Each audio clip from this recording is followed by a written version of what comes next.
What's up, guys? Welcome back to my channel. So I'm here today to talk about part 1 of the Real Housewives of Atlanta Season 15 reunion, or Season 15, Episode 17. But first, we have a few things to kind of touch base on. So first and foremost, Candy Burris set a YouTube strike to Jay Lee's Corner. She's another recapper, and she's actually the one who reshared the footage from the Speak On It that Candy took out. So we chatted about this last time. Candy shared a Speak On It episode with Courtney. She said some kind of nasty things about Drew's sister's mental health. Then Candy took it down, edited that out, and re-uploaded it on like Tuesday. Jay Lee, she had the clip, she reshared it, and she got a YouTube strike because of it. And a lot of people are like, wow, why didn't someone from Candy's team just email her to like take the video down? Now, you know, it's out there. You know, the clip is on social media. You can find it if you want.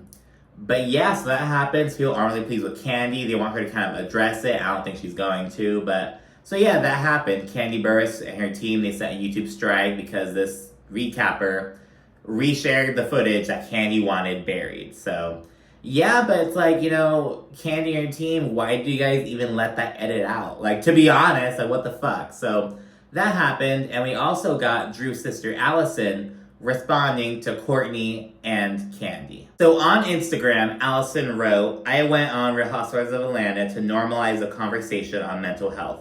My vulnerability and willingness to share trials of overcoming PTSD, anxiety, and depression is to reduce the stigma and fear of those suffering in silence. No one has a blueprint of what a person looks like with mental health. What is normal? Was I supposed to show up in a straitjacket? Because the whole thing was Candy like, oh, you know, like, I didn't really believe that her sister had mental health issues. Courtney said something like, I was afraid to kind of interact with her too much. I didn't want to trigger her and blah, blah, blah. And Candy was laughing it off. So shit like that. Allison continued, furthermore, I do not abuse alcohol or take any medications that interact with alcohol. The statements Courtney Rhodes made on Speak On It was reckless, tasteless, insensitive, and ignorant. For Candy Burris to engage in such dialogue was diminishing. Mental health does not own a look nor concrete symptoms. It is my hope that Courtney reflects on her baseless, careless words and grows enough empathy to not only issue a public apology, but take the time to educate herself on the many forms of mental illnesses with the goal of never belittling or attacking anyone experiencing mental illness again. So yeah, just kind of sharing her piece, really going in on Courtney, but again, touching on how Candy... Now, you know, the whole thing about why is Candy giving Courtney this platform, Candy's whole thing is, I extend an invite to everyone. She notes that Shereé was the one person who, like, turned it down, but everyone else went on to Speak On It at some point. So that's her whole thing. But again, it's like, why did you include that edit if you're just going to take it down and edit it out? You know what I mean? So, I don't know. On the after show as well, this come in the actual recap, Candy mentioned how, like, oh, I at first thought, you know, that you were lying about your sister's trauma. And it's like, really? You think that Drew's lying about what her sister, who's 20 years her senior, went through, the trauma she experienced, her experiences with, you know, mental health and mental illness? Like, it's... You know, it was just really disheartening to see, you know what I mean? On a lighter note, we also have to acknowledge my little community post about people saying that Courtney Rhodes' reunion dress looked like a vagina on her chest. I was laughing my ass off when I saw that. My roommate was like, what is so funny? I'm like, oh my god, you wouldn't get it. He doesn't watch Housewives, but it was like, oh my gosh, it was just so funny. So I mentioned that real quickly. And then we have some other drama surrounding the Kenya Moore hair spa. So we didn't really see this on the actual season, but in her epilogue card, we see that, like, oh, Kenya had a little soft opening. We also saw it on social media. Kenya expressed being upset because they didn't show this on the show. But, you know, someone was like, okay, so we saw the Kenya Moore hair spa, but I'm here and it's not open. And they're showing that it's, like, under construction. But she acknowledged this on the reunion. She says, you know, it was a soft opening and it's currently going under construction to add, you know, the second floor. So, and I think that may add to why Kenny was so upset that it didn't show. It's almost like, girl, I could have fucking, like, kept this under wraps, but I had the soft opening with the expectation that it would be shown on the show. Because, if she knew that it wasn't going to be shown, who knows if she would have, like, had it on social media. Well, I'm kind of, my feelings on it are kind of mixed because, on the one hand, I'm kind of like, well, why don't you just wait until it's all complete for the opening? But on the other hand, as I'm getting older, I'm kind of like, well, you have to kind of celebrate life each step of the way. You know what I mean? There's no fucking wait. Like, you gotta celebrate each step. You know what I mean? So on the other hand, like, so I'm kind of ambivalent about it, but yeah, the whole controversy, like, ooh, Kenya Moore, her hair spot isn't actually open what she said it was. It was a soft opening. You know what I mean? She had a party in the fucking first floor, basically. So, yeah, there's no really base to that. I just want to kind of let you know on that. So that's some kind of housekeeping stuff, and now I'll get into the actual recap. So ladies are on stage, and they acknowledge the elephant in the room, which is Sheree's whole-ass new face. Shereé says that she got a tweak on her nose because she had some trouble breathing. She pulls a fucking Kyle Richards. She was like, I got injured on set, and so I had to fix that. And I was like, well, while I'm here, I might as well get a whole nose job. But I feel like Kyle's was like more, I think she actually did, like, she got injured, I believe. She was filming a movie at the time, so like, okay, but yeah, Sheree's like, I had trouble breathing. I'm like, wouldn't you, like, have, like, the deviated septum shit, like, I know this one girl, she got, like, a little deviated septum surgery when we were, like, in high school stuff. People know about that, like, beforehand. Like, girl, Shereé, like, you're barely realizing that now. Now, I know that people's bodies can be changing. Our noses keep growing, like, as long as we live, but, who knows. We also learned that Marlo is on Ozempic. She's owning it. And we also see that Drew's wig looks a mess. It is not, like, you can just see the lace and everything. It's just not. Under that light, I think, I don't know. I think in the pictures as well, her hairstylist just didn't do it. We then got a Shereé segment. We start with Martell, the She by Shereé website stuff. Candy calling it She by Sheen. Her being like, we broke the internet, all that shit. And Bob's daughter. It's kind of the main stuff. Marlo and Shereé, they kind of say that the sip and see should have been the finale party. And Candy's like, because, Candy's finale party. But, Candy's finale party just makes so much more sense. She worked on the past all throughout the season. It involved Drew and also, Manyetta and Shamia. You know what I mean? Like, it was like a big old thing. Drew sang. It just, Candy was the obvious choice. And it's like, why would Shereé have the finale party? And then plus, you wouldn't, like ending with the Bob's daughter thing. Like, girl, you're lucky that even made the fucking show. If Bob's daughter hadn't made her fucking reveal, it wouldn't have been worthy of being shown on the show. Let's just keep it fucking real. You know what I mean? So, yeah, did not agree with that take at all. Andy then focuses in on how Candy and Drew were previously saying that, in this one picture, like this one post-op picture of Shereé, she kind of looks like she's favoring Drew a little bit, like from her new face, her makeup and everything. And Sheree's response is like, that was the worst picture of me, so if I were Drew, I'd feel offended, blah, blah, blah. And it's like, okay, Shereé, like, Andy loved it, though. Andy was cackling at that. Shereé acknowledges all the noise surrounding her and Martell. And Kenya, she blurts out that, Martell is, being accused of threatening to release revenge porn on his ex, which is just so despicable.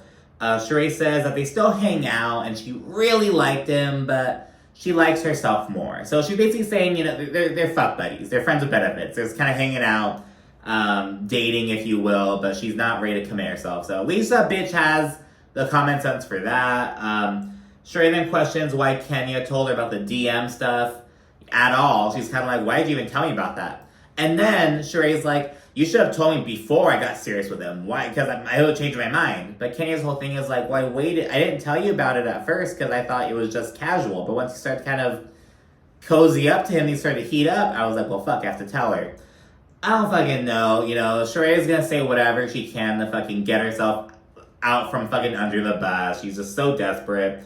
She also says that, she and Martell's relationship is no different than Kenya's and Roy's. And I'll give her that, you know what I mean? We don't know Roy all that well. He could be a total douchebag for all we fucking know. Kenya is so head over heels and smitten with him. She's always like that with guys. And yeah, Shereé says something about how, like, Roy is like a big old womanizer. He's out here, like, dating other people, having sex, and blah, blah. Because that's a big old critique against Martell. He's a big old slut. So, I don't know, man. Andy then asks about Kenya and Mark. He's like, please tell me your divorce is finalized. Of course it's not, and this was late July. around this time, Radar Online broke the news that Mark had served Kenya with contempt, and it was related to like he was saying that he couldn't see Brooklyn all that much, and he also said that he accused Kenya of putting Brooklyn in a dangerous environment, and he's citing Birmingham back when Brooklyn was in the hotel room and Marlo was kicking the door and shit. So yeah, Marlo essentially gave Mark ammunition that he used against Kenya. Marlo's like, oh, I apologize for Brooklyn being there and for how it went down. And Kenya's like, what did you do? What? And Marlo switched it up. And she was like, I apologize, like making it present tense. Because I swear at first, Marlo said she apologized, like past tense. But Kenya's like, you did not fucking apologize, girl. But then Marlo switched it, like, oh, I apologize. But Kenya shuts it down. She's like, the apology should have been much sooner, not right now. She then fucking whips out a subpoena and like, I'm gonna serve you. Now that you're involved in it and it's a court matter, you can have your moment in court, blah, blah, blah. She hands it over to Andy, of course, because it's a fucking reunion. And it's blank. It's blank. Kenya brought a blank fucking subpoena with her. And she's like, oh, they printed the wrong thing out. Kenya was off at this reunion. And I'm not just talking from her whack-ass dress and hairdo. It's like, she was just off. Can you imagine Kenya's response if someone had fucking tried to fucking serve her with legal shit and it'd be blank? Girl, you or your assistants, your team, what?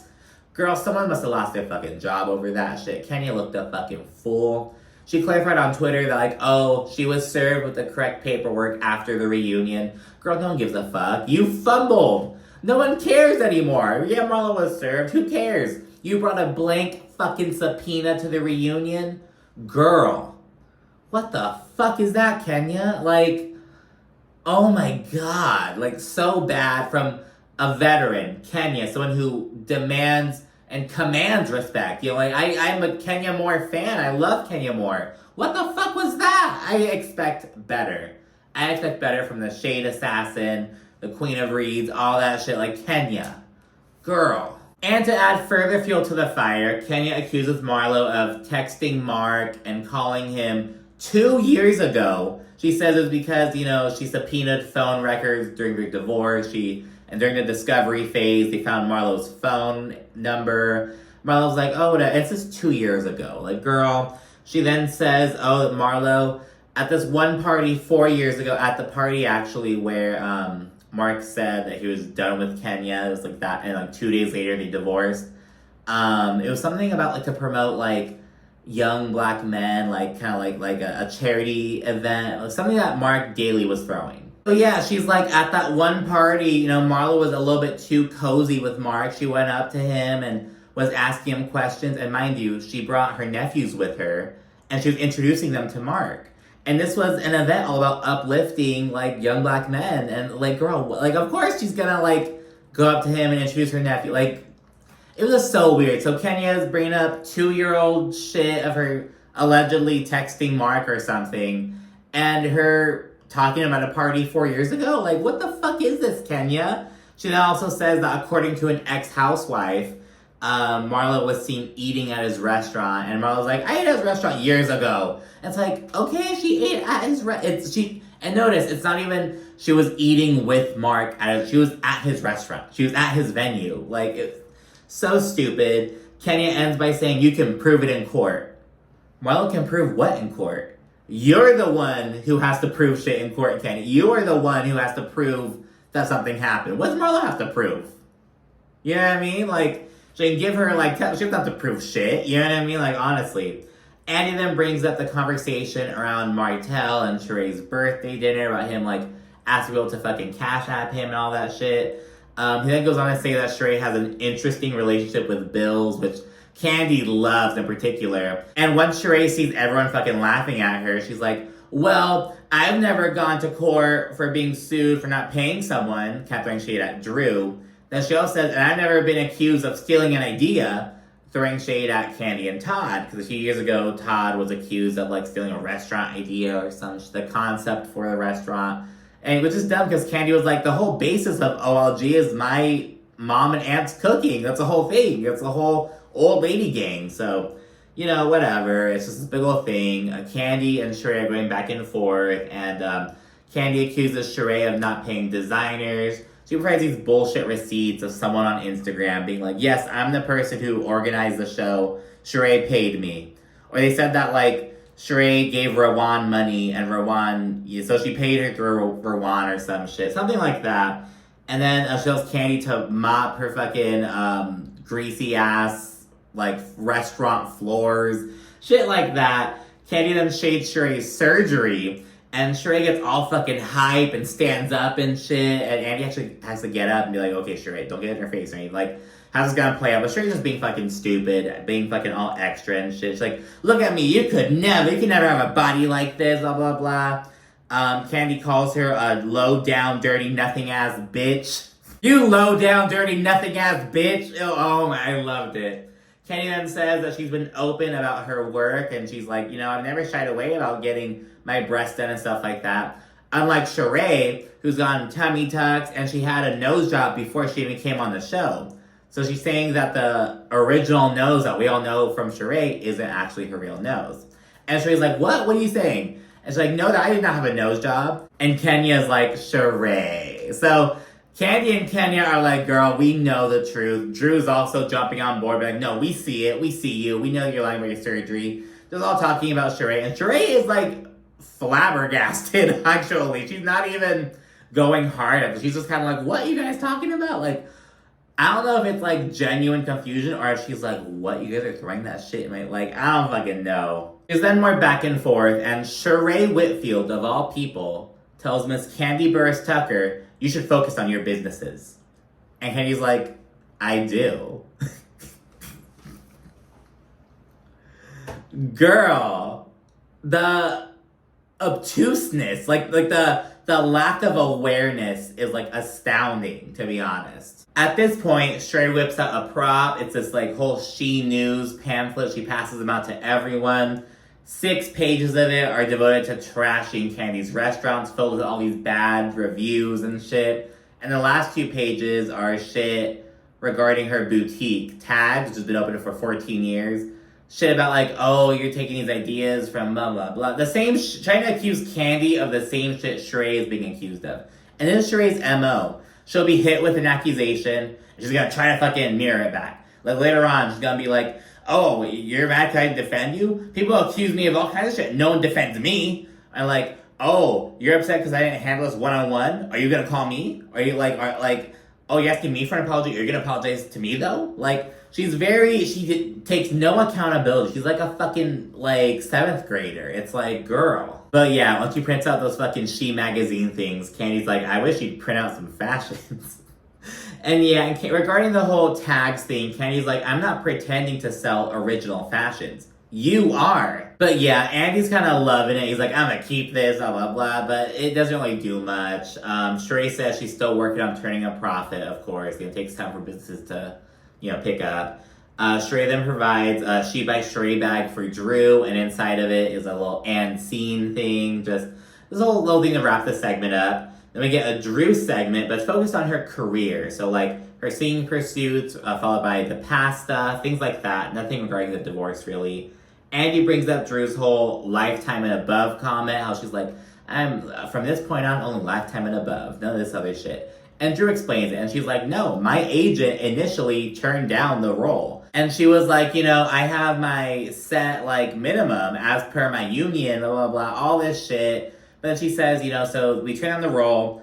Then, she talked to Todd about it, and she wound up taking it on. So she's basically like, this is the exception, not the rule, basically. She's like, there's nothing wrong with that, which I agree with. She's saying, this isn't my usual thing, but I'm doing it to kind of help my friend out for the larger picture, to kind of get back in the kind of game. So, shit like that. But I will say, Drew's kind of acting like she's fucking, like, what else is Drew doing? Like, in terms of acting right now.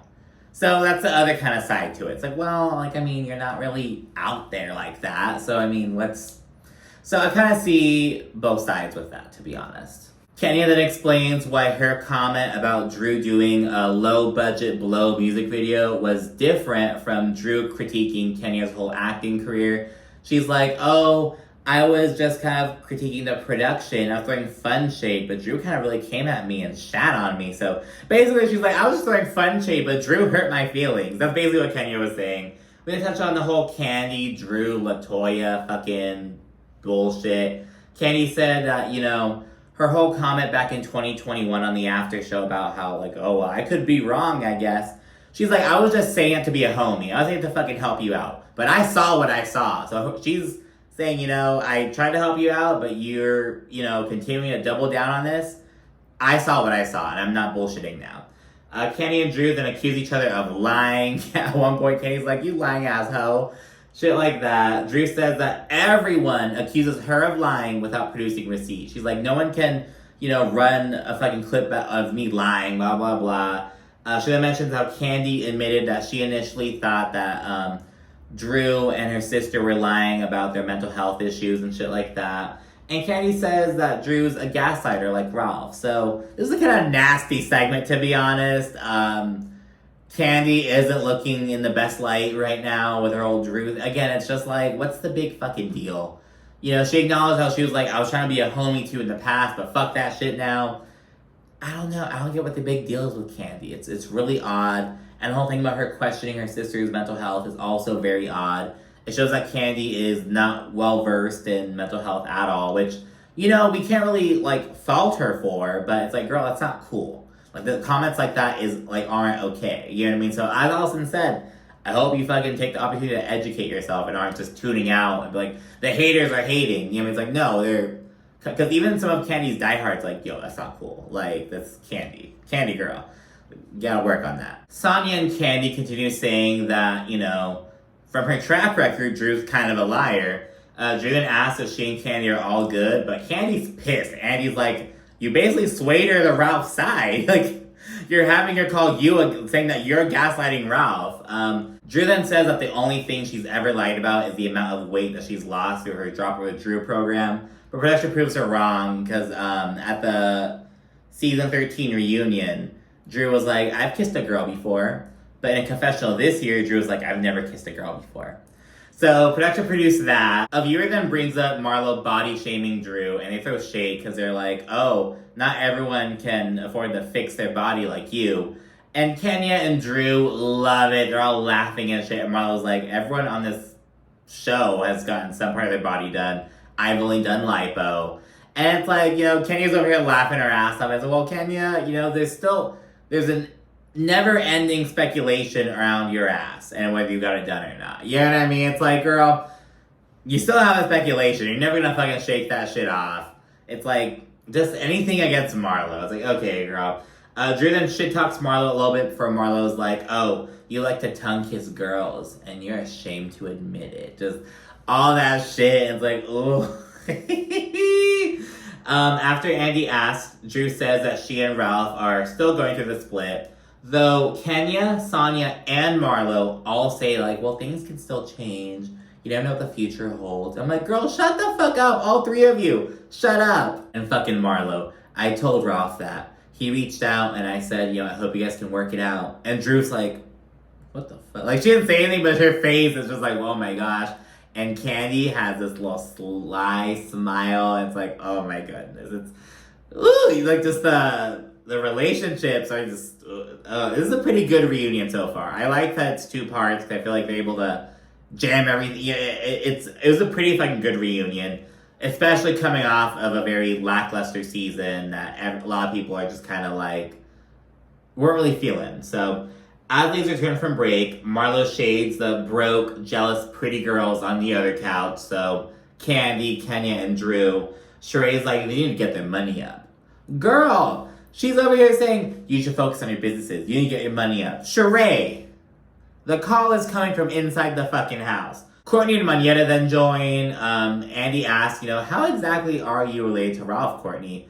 And she says, that her dad's sister is married to Ralph's uncle.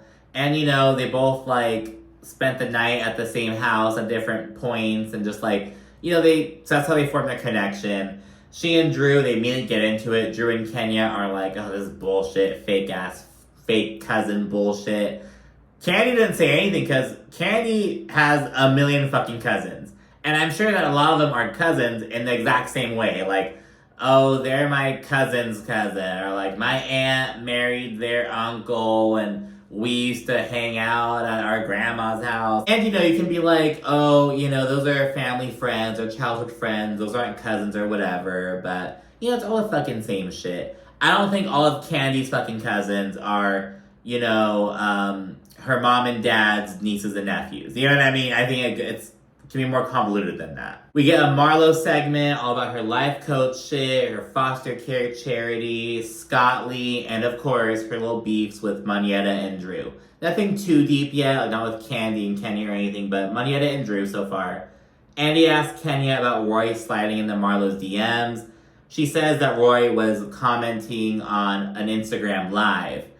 And she's like, oh, when you comment on a live, that goes into people's DMs. They call bullshit. Like, that is not true. How Marlo said it, she asked a question on her story, and he responded. So yeah, Kenya's confused. And I get what she's saying. It was like a response to something. It wasn't like he was like, oh, hey, baby, what's up? But yeah, it kind of fell flat. Again, Kenya, what the fuck are you doing? Get your facts straight. She's then like, oh, Marlo and Roy didn't even go on a date. They took a lunch. As if they had a fucking, meeting. They took a lunch. They're talking about this fucking business proposal. Like, girl, they were on a date. You could say it was all this time ago. It didn't lead nowhere. They never talked again. Blah, blah, blah, blah, blah, blah. What happened, happened. You know what I mean? She's over here like, oh, Marlo should know that wasn't a date. Because for Marlo, dates end with some money on the dresser. Blah, blah, blah. Again, just throwing the same slut-shamey bullshit that Kenya was hit with back when she first joined. But in Kenya's mind, Marlo deserves it. Marlo is worthy of this slut-shaming. Even though Kenya got similar treatment from Phaedra and all you other bitches when she first joined. But, whatever. Andy then inquires why Roy was, never around. Actually, I think it was a viewer. And they're like, we saw more of his restaurant than we saw of him. And, she's like, oh, well, Roy was kind of put off because of Marlo's commentary. She brings up how Marlo was talking about how, Roy popped her cherry or whatever, some shit like that. And he was just not really liking that. But Andy points out that he just doesn't add up. Because Kenya's like, oh, that was shown in, the teaser. And he's like, well, if it was shown in the teaser, then the season had already wrapped. So, he already hadn't been coming around. And she's like, well, he had heard about some of the comments. But I'm like, I think Marlo's comments came either in a confessional or at, a private event that you guys were at. It wasn't, out at fucking lunch where other people could hear. You know what I mean? It was at someone's house. So, I don't know. Kenya, the math isn't mathin'. So, whatever. Marlo says that Roy was using Kenya as commercial opportunities. Yeah, we get a segment on Shereé again about her trying to be a leader and trying to make peace. It's about her messiness and phony peacemaking. Shereé admits that all her shit about gunning at Drew, bringing up all these lawsuits and shit, 2 different times in this season, all her shit about Drew was her just retaliating about past bullshit. Because we know Shereé, she's a vindictive person. She gets called out for shit talking in confessionals, but not in actual scenes. And, I really saw this with how Shereé would talk about Kenya. So, they'd be all cool, but in the confessional, just reading her for filth, talking all this shit, but keeping it all cute all season long, except for the Martell shit at the very beginning. Other than that, Shereé and Kenny were coasting and all that shit. But in the confessionals, Shereé would be just reading her down, tearing her up, all that shit. And, of course, Shereé takes zero accountability. It's her MO. She's like, we all do that. And Kenya's like, yes, we all do it to an extent, but I think you do it the most. And Sheree's like, no, you do it the most.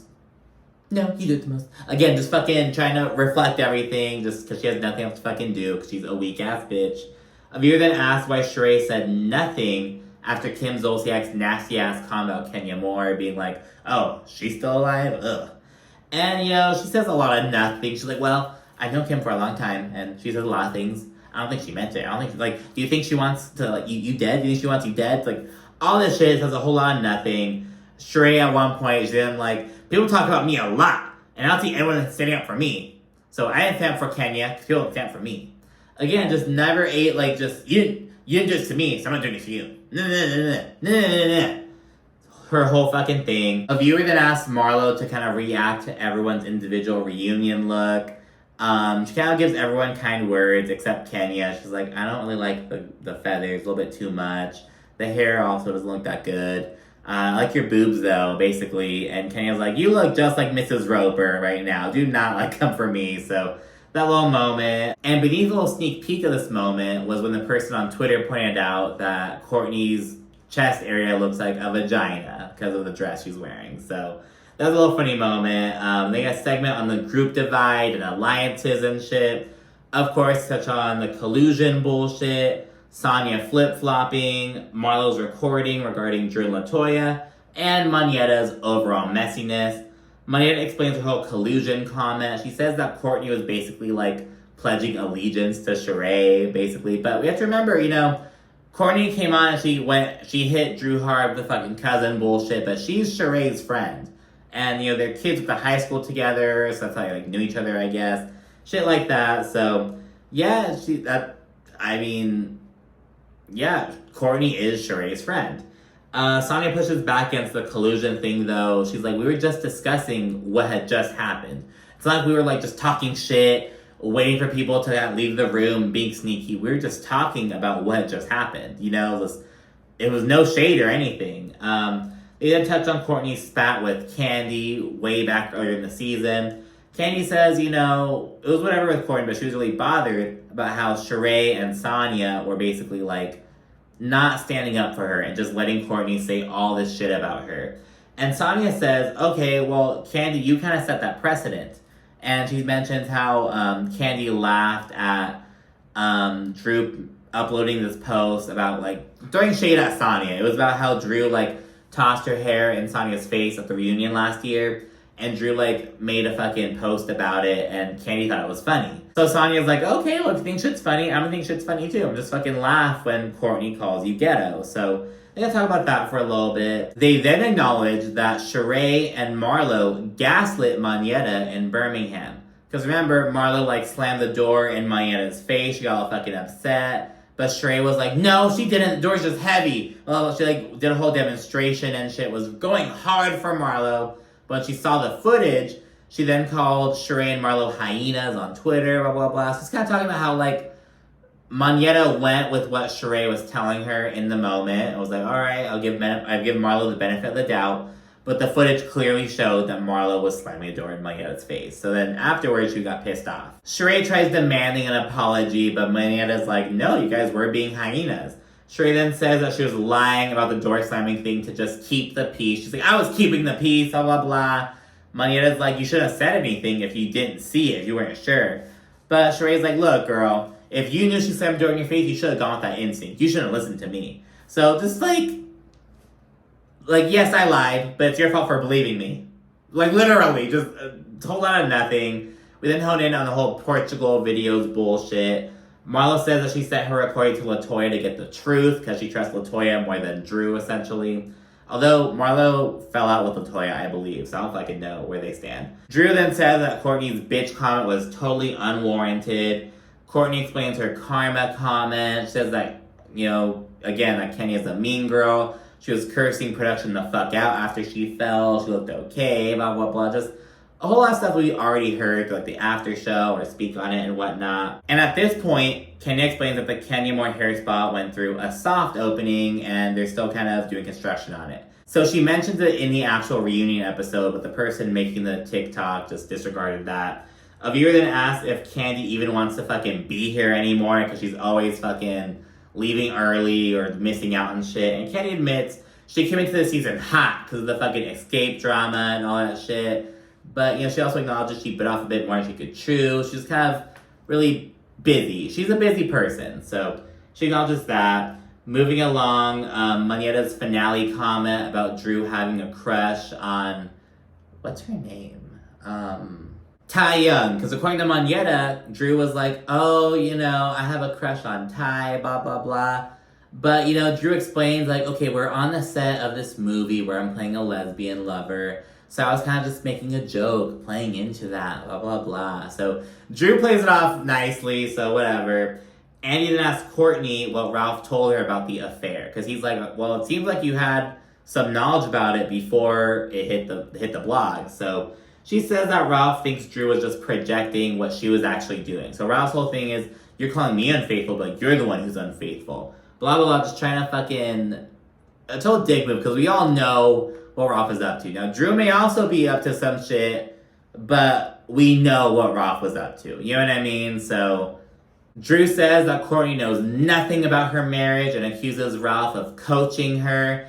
And then she and Courtney get into it. Drew just pops off. She's like, keep my fucking son's name out of your mouth. You have no right to comment on my son, blah, blah, blah. And Courtney's like, or what? Or what, Drew? Or what, Drew? Just all stupid. It's just...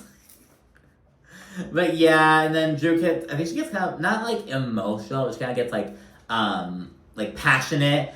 And Courtney's like, oh, man. Just like being a total jackass, a total asshole, to be honest. They have a little back and forth before part 1 wraps. So a lot of shit happened. This was supersized. It was a pretty damn good episode, to be honest. And yeah, so thanks so much for watching. Be sure to comment down below what you think. Also like and subscribe while you're there. And of course, stay tuned for more. Thanks again. Bye.